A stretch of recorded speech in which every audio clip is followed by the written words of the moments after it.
Assalamualaikum warahmatullahi wabarakatuh. Bismillahirrahmanirrahim. Alhamdulillahi rabbil alamin. Wabihi nasta'inu ala umurid dunya waddin. Wala hawla wala quwata illa billahil aliyyil azim. Ashhadu an la ilaha illallah wahdahu la syarika lah. Wa ashhadu anna muhammadan abduhu wa rasuluh. Allahumma shalli ala sayyidina Muhammadin abdika wa nabiyika wa rasulika nabiyil ummi wa ala alihi wa sahbihi wa sallim taslima biqadri azamati dhatika fi kulli waqtin wa hinin. Raditu billahi rabba wa bil islami dina wa bi Muhammadin nabiyya wa rasula.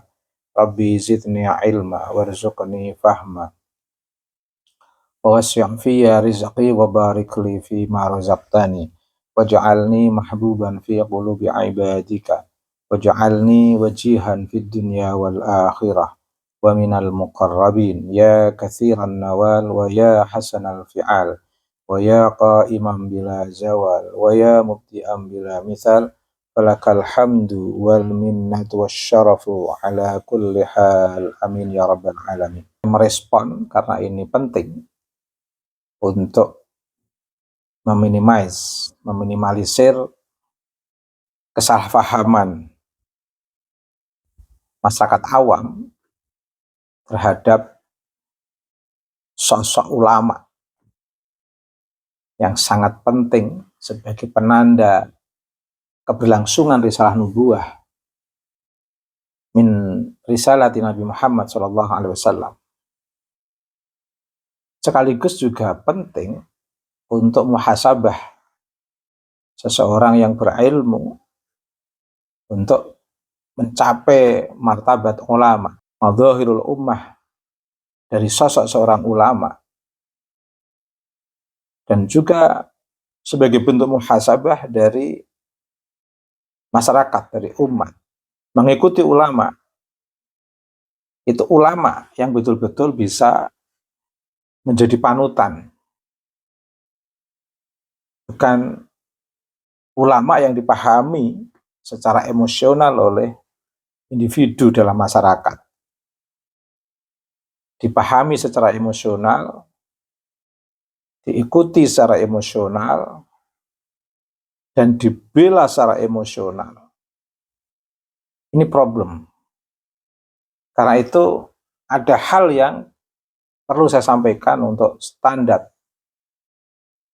yang setidaknya bisa menjadi neraca kedua belah pihak, antara mereka yang berilmu dengan mereka yang menjadi bagian daripada masyarakat yang tidak terlibat atau concern secara langsung terhadap keilmuan, lebih-lebih yang terkait dengan ilmu, relevansinya dengan nubuwah. Yang pertama, paling tidak kita ingin memahami sosok seorang ulama itu akan bisa kita pahami dari tingkat kemampuan menguasai Al-Quran dan As-Sunnah. Ar-Rasikhuna, orang yang betul-betul mendalam dengan ilmu dan ketakwaannya yang didasarkan pada pemahamannya yang mendalam dari Al-Quran dan Sunnah. Yang kedua, memiliki sanad atau keberlangsungan ilmu dari ulama yang memiliki otoritas tinggi, seperti ulama mazhab. Dalam konteks ilmu kalam, Al-Imam Abu Hasan Al-Asy'ari dan Al-Imam Abu Mansur Al-Maturidi. Dalam konteks fikih, mazhabul arba'ah, dimulai dari Imam Hanafi, Imam Maliki, Imam Syafi'i, kemudian Imam Hambali, yang secara spesifik sesuai dengan kondisi kawasan daerah masing-masing bisa menyesuaikan di antara empat mazhab ini yang bisa dijadikan pedoman, tapi setidaknya dalam konteks keindonesiaan kita, yaitu mengikuti mazhab Al-Imam Muhammad Idris Asy-Syafi'i. Meski dalam konteks-konteks yang sangat darurat, tidak menutup kemungkinan untuk menggunakan mazhab selain Imam Syafi'i dari 4 mazhab ini. Tentu itu juga melalui seorang ulama pengikut mazhab, sehingga orang awam tidak boleh gegabah asal pindah mazhab tanpa melalui proses diskursus atau beberapa hal dari pertimbangan para ulama pengikut mazhab Imam Syafi'i. Itu pun juga harus ulama yang memiliki sanad musalsal minal ulama al-mazhab, kibaril ulama, yang betul-betul memiliki perspektif keilmuan dan ketakwaan, bil ilmi wa tuqa. Bukan dalam konteks taklid buta, tapi dalam konteks menjaga keberlangsungan, keseragaman, keberagamaan untuk menghindari fitnah, dan sekaligus kebersamaan dalam satu aktivitas yang indah tanpa harus melalui proses-proses perdebatan yang justru kontraproduktif dalam konteks keberagamaan kita. Bermazhab bukan dalam konteks mematikan pikiran, membatasi ruang gerak kita yang seolah-olah dalam ikatan atau hegemoni pemikiran ulama, bukan. Tapi dalam konteks justru untuk menjaga keberlangsungan keilmuan dan memudahkan pengembangan studi atau pengembangan proses keberagamaan yang relevan dengan zaman kita tanpa harus menghadapi kesulitan dalam melakukan ijtihad, karena proses ijtihad itu sudah berlangsung dan kita tinggal melanjutkan dan tinggal menambah apa yang perlu dikembangkan tanpa harus kesulitan melakukan atau mengawali ijtihad baru. Mengembangkan itu lebih memudahkan kita daripada mengawali ijtihad baru. Sebenarnya bermadzhab itu dalam konteks bagaimana kita juga bisa belajar secara normatif maupun secara metodologis dari ulama-ulama sebelumnya. Bukan dalam konteks menghentikan nalar pikiran kita dalam kooptasi pikiran-pikiran ulama mazhab, bukan dalam konteks itu, tapi dalam konteks untuk memudahkan keberlangsungan pengembangan keilmuan yang relevan dengan zaman kita,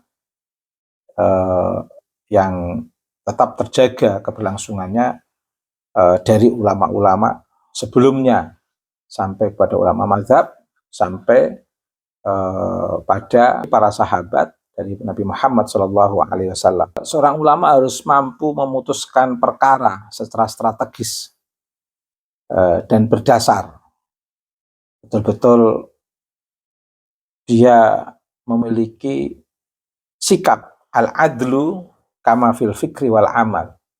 Sikap yang adil sejak dalam pemikiran dan tindakan.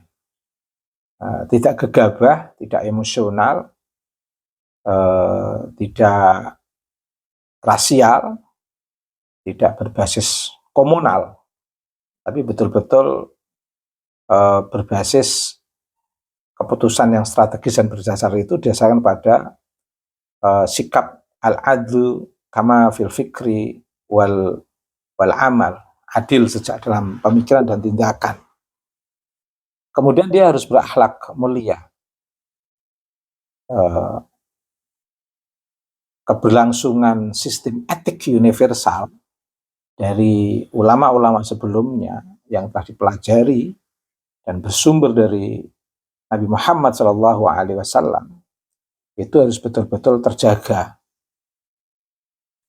Seorang termasuk akhlak mendampingi umat. Yassiru wala tu'asiru. Jangan mempersulit. Basyiru wala tunafiru. Jangan membuat orang lari. Jangan keras kepala. Jadi ulama itu jangan nakut-nakuti umat. Seolah-olah dia memiliki otoritas yang tidak bisa dibantah. Ketika orang tidak percaya dia atau belajar dengan yang lain, maka dia tidak akan dapat syafaat. Bahkan nakut-nakuti wala, nakuti su'ul khotimah. Ini bukan tipologi ulama. Nabi itu mendoakan mereka yang bertentangan dan merespon secara positif. Baik positif dalam konteks pikiran, positive thinking, maupun positif dalam konteks tindakan, yaitu dengan sikap yang elegan dan penuh sahaja. Bukan menistakan, bukan mengkafirkan, mengkualatkan mereka-mereka yang berbeda. Apalagi perbedaan itu dalam konteks hal yang sepele, dalam konteks nasab misalnya. Ini kan problem. Karena sudah menjadi umat Nabi Muhammad itu sudah luar biasa. Melampaui kenasaban seseorang. Jadi menjadi umat Nabi Muhammad itu sudah luar biasa melampaui kenasaban seseorang. Karena standarnya itu adalah kesediaan untuk menjadi umat min ummati Nabi Muhammad SAW. Itu akhlakul karimah atau tabi'ah bitabi'atin hasanatin, tabiat yang baik, betul-betul memiliki interest personality yang baik, human interest yang baik, jangan mudah mengkufurkan, mengkafirkan, membuat orang lari dari Islam. Jangan. Justru bagaimana mereka tetap Islam dalam risalah Nabi Muhammad SAW. Nah, meskipun berbeda dengan kita harus rela orang untuk berbeda dengan kita, tetapi kita tetap menjaga, untuk saling menjaga keistiqomahan antar sesama, untuk tetap istiqomah berada dalam ruang keumatan min ummati Nabi Muhammad SAW. Seorang ulama itu harus memiliki komitmen berjuang di jalan Allah, tidak di jalan gulungannya sendiri. Seorang ulama itu mengajak orang di jalan Allah.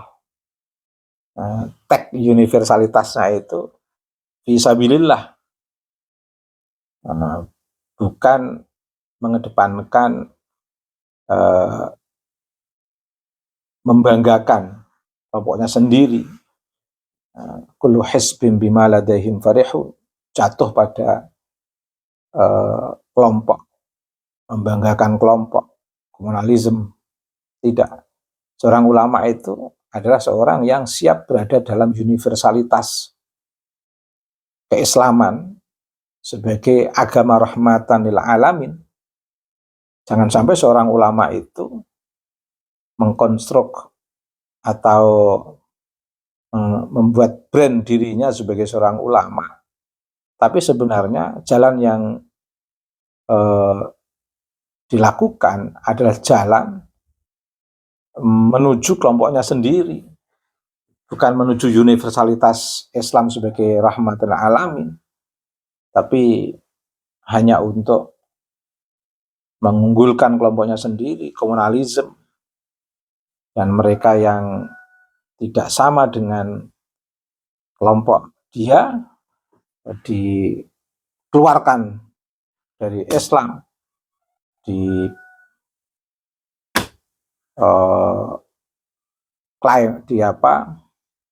disesatkan dan sebagainya. Ini sebuah sikap yang fatal menurut saya. seorang ulama mesti memiliki keterlibatan dalam membebaskan dan mencerahkan, menjaga maqasidus syariah, al-muhafadzah ala maqasidus syariah. Jadi maqasidus syariah itu adalah menjaga agama, hifdzuddin, menjaga jiwa, hifdzun nafas, baik jiwa secara fisik, bermakna fisik, maupun jiwa bermakna psikologis. Karena manusia itu memang bisa bermakna bashar, ada wujud fisik secara biologis, ada dalam konteks insan, dalam konteks eksistensi kemanusiaannya, bisa juga dimaknai Anas sebagai sosok yang memang membutuhkan relasi sosial, dan juga bisa dimaknai sebagai al-ins, yaitu sosok yang jinak, artinya menerima masukan yang baik, menerima proses transformasi menuju transformasi yang lebih baik, kehidupan yang lebih baik dalam membangun peradaban dan kebudayaan ini. Itu. Seorang ulama harus memiliki keterlibatan ini, menjaga ini. Juga hifdzul akal, menjaga akal. Seorang ulama harus mendidik anak untuk bagaimana menggunakan nalar sehatnya, cerdas. Bukan membuat perbudakan spiritual, mengkooptasi pikiran santri, mengkooptasi pikiran jamaah, jangan. Seorang ulama itu harus bagaimana mempotensikan nalar umat, bukan malah mengkooptasi, menghegemoni, menjadikan bagaimana umat mau berpikir dan cerdas, bukan untuk mengglorifikasi kelompoknya, bukan untuk mengunggul-unggulkan nasabnya, tapi bagaimana masyarakat yang dididik itu betul-betul mau mempotensikan nalarnya. Ulama menghargai jamaah dan muridnya secara rasional, santri, murid atau masyarakat juga menghormati ulama secara rasional, nalar yang sehat. Menghormat antar sesama itu memang suatu keharusan, suatu keniscayaan, tapi ada standar rasionalitasnya.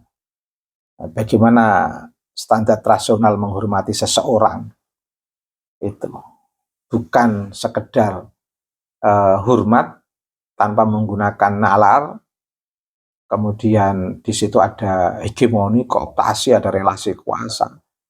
Tidak boleh seperti ini. Ulama itu harus mempotensikan nalar. Ini makna daripada hifdzul akal, baik itu melalui pendidikan secara langsung, formal maupun informal, di pesantren maupun pada saat di dalam pembelajaran formal terjadwal di pesantren, maupun pada saat kiai sedang santai bersama santri, semuanya itu harus dalam koridor hifdzul akal, menjaga akal dalam konteks yang membebaskan dan mencerahkan.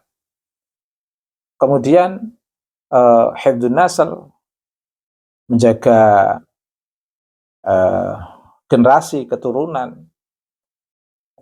Bagaimana ulama itu menyadarkan para santri dan jamaahnya jangan merusak lingkungan lestari.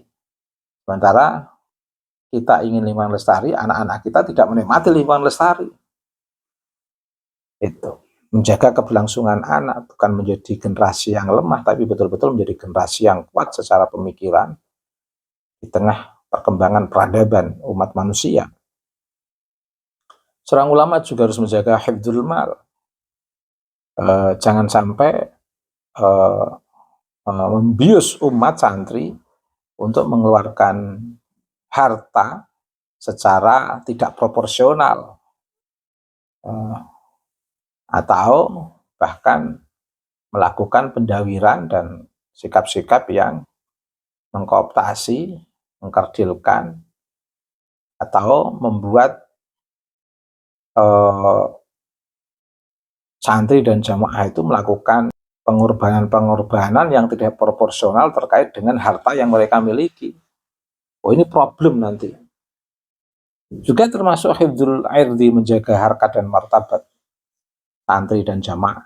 Nah, ulama ini punya tanggung jawab untuk menjaga uh, maqasid syariah. Ada orang ulama juga harus menjaga hati. Menjaga hati dalam konteks kuat hubungannya dengan Allah.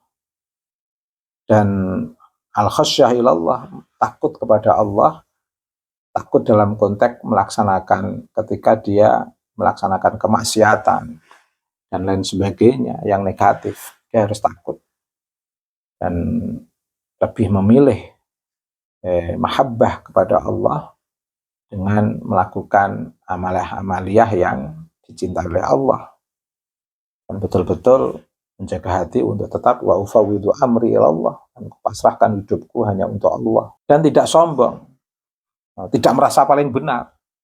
Ini seorang ulama betul-betul harus menjaga ini sikap tidak sombong. Betapa bencinya Allah terhadap orang-orang yang maghdub. Makanya seorang ulama harus jangan sampai menjadi orang-orang yang dimurkai oleh Allah. Makanya doanya itu ihdinas siratal mustaqim siratal ladzina an'amta alaihim ghairil maghdubi, bukan jalannya orang-orang yang dimurkai Allah. Jalan orang-orang yang dimurkai Allah itu seperti apa? Ya, takabur, sombong, hasud, hud, sum'ah, riya misalnya. Nah, juga seorang ulama itu jangan bersikap secara ananiyah, mengklaim sebagai orang yang paling pinter, ngaku paling alim. Nggak boleh, nggak boleh. Ini sikap ananiyah ini. Menunjukkan kealiman tidak harus dengan dalam bentuk pengakuan lesan. Menunjukkan kealiman itu bagaimana membangun argumentasi-argumentasi yang cerdas, yang bisa dipahami, tanpa menunjukkan sikap keakuan dan merendahkan orang. Nah, karena itu di lanjutan Wirul Maghdubi alaihim, di situ ada waladdallin, dan bukan jalannya orang-orang yang tersesat. Orang yang tersesat itu artinya apa? Dia jalannya sudah sampai ke sebuah desa yang dituju, dilewati begitu saja, padahal dia ingin ke sebuah desa itu. Tapi karena dia tersesat, nggak tahu desa yang dilewati itu sebenarnya desa yang dituju. Itulah orang-orang tersesat. Kelihatannya benar, tapi sebenarnya sudah benar, tapi dia nggak tahu kalau itu benar. Namanya orang-orang yang tersesat. Biasanya orang-orang yang tersesat itu ananiyah, orang-orang yang mengklaim keakuannya itu terlalu tinggi. Itu ciri ulama. Saya ada syair sebagai bentuk kerinduan saya pada seorang ulama. Ulama ini di mata saya orang-orang yang istimewa, karena beliau ini adalah orang-orang yang melanjutkan risalah kenabian, termasuk menjadi syiar-syiar Allah ulama itu. Min manzahiril ummah. Maka saya sangat mencintai ulama. Saya sebelum mengakhiri pemaparan ini, saya ingin membaca saja untuk seorang ulama. An-nasu min jihadit timsali akfa'u, abuhum Adam wal ummu Hawwa'u. Manusia itu dari sudut rupa zahir itu sama sahaja. Bapak mereka adalah Adam alaihissalam dan ibu mereka adalah Sayyidah Hawa. Fa iyakun lahum min aslihim syarafun yufakhiruna bihi fattin wal ma'u. Dan sekiranya mereka mempunyai kemuliaan berdasar asal mereka, untuk mereka berbangga-bangga dengannya, maka ia adalah tanah yang lembab dan air. La fadla illa li ahlil ilmi innahum alal huda liman istahda adillahu. Tiada kelebihan yang sebenar itu melainkan bagi ahlul ilmi. Nah, sesungguhnya mereka berada di atas petunjuk, serta mereka adalah petunjuk teladan bagi siapa yang mencari petunjuk. Nah, itulah ahlul ilmi. Ukurannya jelas, bisa dirasakan, tidak halusinasi, tidak Hidup tidak hanya berada dalam perumpamaan, tapi realistik, empiris. Wa qimatul mar'i ma qad kana yuhsinu wal jahiluna li ahlil ilmi a'da'u. Nilai seseorang itu adalah berdasarkan perkara yang ditekuni olehnya. Misalnya dengan ilmu. Dan orang-orang jahil, lagi sombong, pula adalah musuh bagi ahli-ahli ilmu. Fakum bi'ilmin wala tabghilahu atlub bih badalan fannasu mauta wa ahlul ilmi ahya'u. Maka bangkitlah engkau dengan ilmu, janganlah engkau mencari pengganti baginya. Manusia yang jahil itu seumpama orang-orang yang telah mati walaupun mereka masih hidup. Sedangkan ahli ilmi itu para ulama, termasuk orang-orang yang hidup walaupun mereka telah wafat. Itu saja saya untuk seorang ulama, sebagai refleksi kerinduan saya kepada seorang ulama. Semoga kita semua mendapatkan berkah dari ilmu para ulama, madhahirul ummah, yang telah melanjutkan risalah kenabian min Nabil Mustafa Muhammad SAW. Karena al-ulama warasatul anbiya, orang yang mulia dalam ruang kehidupan kita adalah ulama. Dan yang paling mulia adalah orang yang di antara kita adalah orang yang bertakwa kepada Allah. Dan semoga kita dapat berkah orang-orang yang bertakwa, orang-orang yang ahlul ilmi. Amin ya rabbal alamin. Terima kasih. Subhanakallahumma wa bihamdika mil'al mizan wa muntahal ilmi wa mablaghar ridha wa zinatal arsy. Asyhadu an la ilaha illa anta astaghfiruka wa atubu ilaika. Wa sallallahu ala sayyidina Muhammadin wa ala alihi wa sahbihi wa baraka wa sallama walhamdulillahi rabbil alamin. Wallahul muwaffiq ila aqwamit thariq. Wassalamu alaikum warahmatullahi wabarakatuh.